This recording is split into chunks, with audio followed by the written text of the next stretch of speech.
Download aplikasi Kontan sekarang di App Store atau Play Store.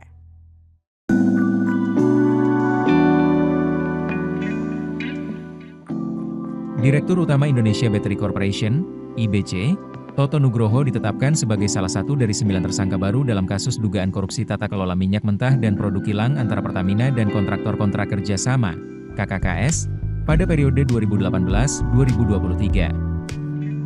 Menurut Kejaksaan Agung, Kejagung, dugaan keterlibatan Toto Nugroho dalam kasus ini terjadi saat ia menjabat sebagai Senior Vice President, SVP, Integrated Supply Chain, ISC, Pertamina, pada periode Juni 2017 hingga November 2018. Dalam perannya, Toto disebut menyetujui pengadaan impor minyak mentah dengan melibatkan supplier yang tidak memenuhi persyaratan lelang, bahkan tengah dikenakan sanksi karena tidak mengembalikan kelebihan bayar. Toto juga memberikan perlakuan istimewa dan menetapkan supplier tersebut sebagai pemenang lelang, meskipun proses pengadaan tidak sesuai dengan prinsip dan etika pengadaan yang berbasis nilai, value-based procurement. Tersangka menyetujui pelaksanaan impor yang tidak sesuai prinsip pengadaan dan memberikan perlakuan khusus terhadap supplier, ujar Direktur Penyidikan Jampitsus Kejagung Abdul Qohar, Kamis 10 Juli malam. Toto saat ini dikenal sebagai Direktur Utama Indonesia Battery Corporation, IBC, sejak 2021. Sebagai informasi, IBC merupakan perusahaan Joint Venture, JV, BUMN yang mengelola sejumlah proyek strategis investasi baterai kendaraan listrik, electric vehicle EV, di Indonesia.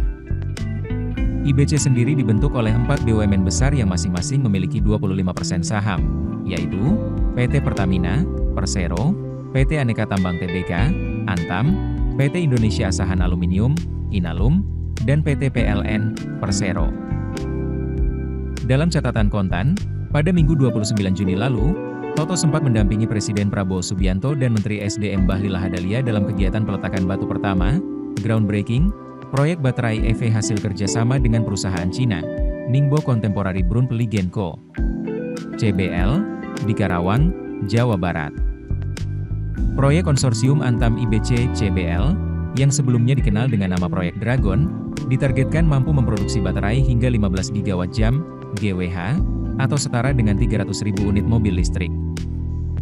Secara keseluruhan, proyek ini akan dikembangkan di atas lahan seluas 3.023 hektar, dengan nilai investasi mencapai 5,9 miliar AS dolar dan diproyeksikan menciptakan hingga 8.000 lapangan kerja langsung.